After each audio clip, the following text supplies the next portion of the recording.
Hello, my name is Emi Fuentes, and today I'm gonna talk about Dove.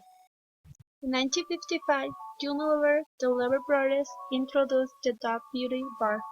The product contained a patented mild cleansing ingredient that generates a noticeably different feel to the skin when used regularly. It was positioned then and now as a beauty bar composed of 1/4 cleansing cream that creams the skin while washing. Dove was launched in 1957 in the US and has since become one of the top personal care brands in the world. We're going to look into this brand in detail, but before we do that, let's look at the history of the brand, which will give us an idea of what made Dove so successful and loved to this day. Dove was founded by Lever Brothers, today known as Unilever.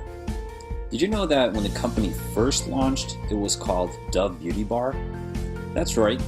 From the very beginning, Dove has been emphasizing beauty and skincare, especially towards women. In that same year, Dove's first TV ad was launched, featuring their soap containing 1/4 moisturizing cream. This was a comparative ad in which consumers were encouraged to wash half of their face with regular soap and the other half with Dove's moisturizing soap, with the tagline, "Dove creams while you wash." Take a look. In the 60s, Dove launched another campaign featuring testimonials of customers, apparently filmed by a hidden camera.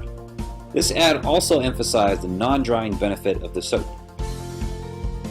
In 1979, an independent study found that Dove soap was milder than other leading soaps. In other words, it meant that Dove was simply better for your skin. These kind of findings are gold for advertisers, because now you don't only have a catchy tagline, but you also have scientific evidence to back it up. This was the first time that a scientific study was used in a Dove ad, and sure enough, they used it to their advantage, saying things like, "Dermatologists have put something unusually strong in their skin cleanser, their trust." In the early 80s, the Dove soap packaging changed slightly to a white box with blue text and the well-known golden Dove logo. During this time, we saw the emergence of the superwoman. You know, the one that cooks, works, cleans, does the laundry, picks up the kids, puts them to sleep, runs for groceries, and keeps the man happy. Yes, women were depicted as confident and powerful, which changed advertising dramatically. In the 90s, Dove exploded, opening its market to 55 countries and launched their first product besides the typical bar soap, the moisturizing body wash. In the later 90s, more products were launched, including shampoo, body cleansers, deodorants, and body lotions. Dove evolved from a single product to a whole beauty brand. In 2004, Dove launched the Dove Self-Esteem Project to ensure that the next generation grows up enjoying a positive relationship with the way they look. This project reached around 17 million young people in 112 countries. In 2006, Dove's Evolution ad became viral within days. It exposed the unrealistic portrayal of beauty in the media, which won them Grand Prix awards in the viral and film categories. Dove kept evolving in the past decade, and instead of simply being seen as a brand, it has become a social activist, encouraging women especially to be confident and to redefine real beauty. Okay, enough history for now. Let's look at Dove and its competitors. First competitor, Old Spice, which was introduced in 1937 and is now the authority of the male grooming experience. It's become the #1 selling deodorant stick and body wash brand for all men of all ages. Next, we got Degree. Like Dove, Degree is another brand manufactured by Unilever. Degree is an affordable brand, and its motion sense technology has been scientifically proven to help skin and sweating. Next up, we got Axe, which made its first appearance in the United States in 2002, and since has drastically increased its market share while still maintaining its success in the global deodorant and men's grooming market. And lastly, we have Suave, which has been around for more than 75 years and is a strong competitor carrying more than 100 different products in their arsenal. If we compare these brands, we can say that Old Spice and Axe dominate the men's audience. Degree and Suave try to aim for a bigger target audience with both sexes, and that Dove targets mainly women.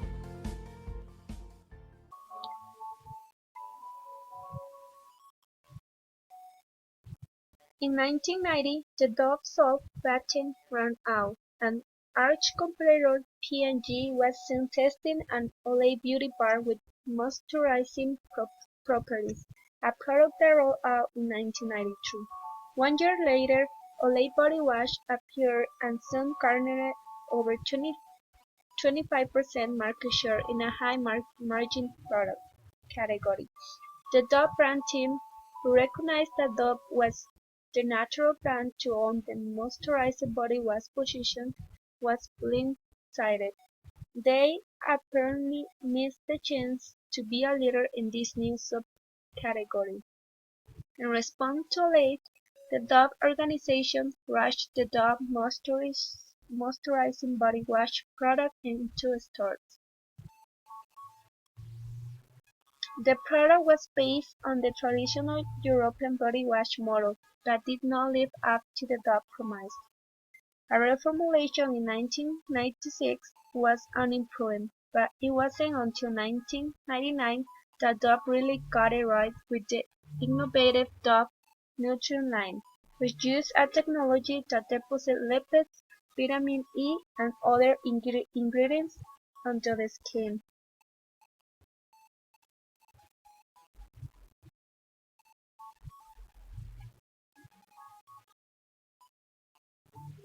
Despite the apparent risks, in 2000 Dove introduced a deodorant line with some Dove-like advertising, blurring lines such as Next Stop, Armpit Heaven. As it turned out, Dove deodorant was named as one of the top 10 non-food new products in 2001, garnering over 70 million in sales with a share point close to 5%, making the number 2 brand among female deodorants. The next product was Dove Hair Care, with a branded differentiation that was directly responsive to moisturization, one of the top 2 unmet needs in the category. The product achieved number 1 status in Japan and Taiwan, then was introduced in the US in early 2003 with a massive promotional campaign. Dove Hair Care joins a Dove family that is used by nearly 1 in 3 families in the United States. In 2002, after several years at 20 to 30% sales growth, the Dove franchise exceeded $2 billion.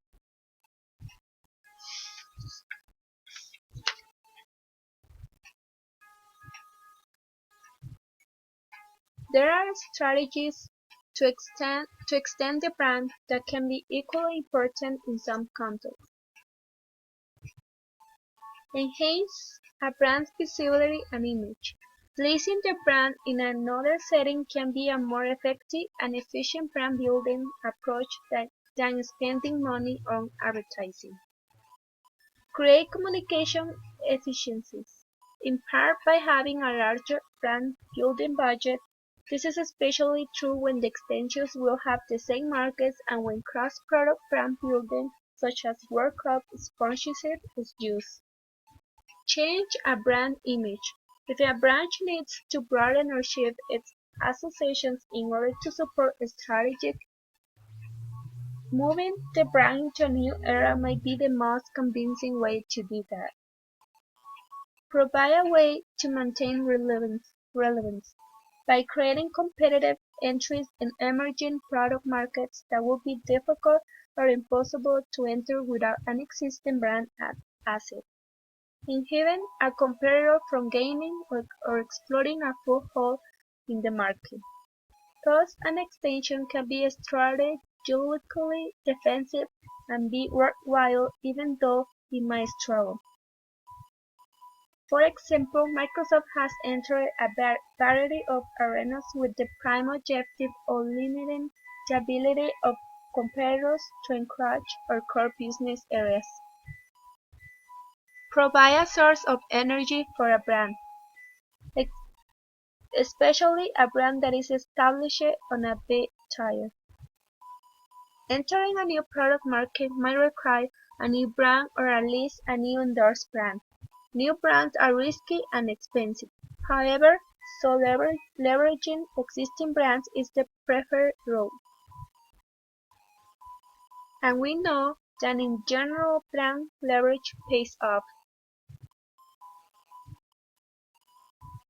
There are two related approaches to brand extensions.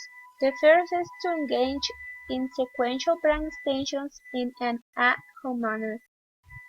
The challenge is to make sure that each extension has a maximum chance of achieving its objectives and that the risks to the brand are minimized. The second, a more strategic perspective, is to develop range brand platforms that are intended to support businesses in multiple product markets, a range brand being a brand that ranges over product classes.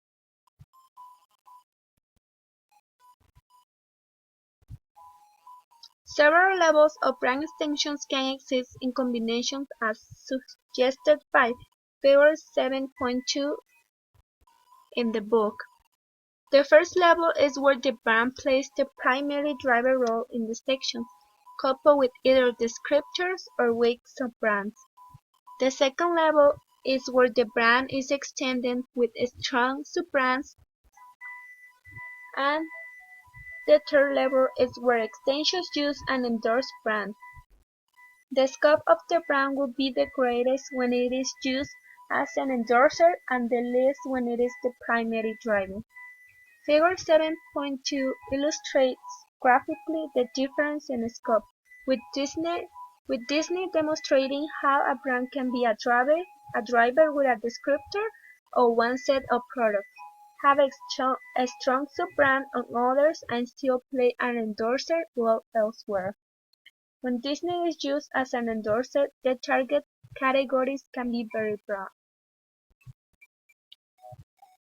Here are my references, and thank you for watching.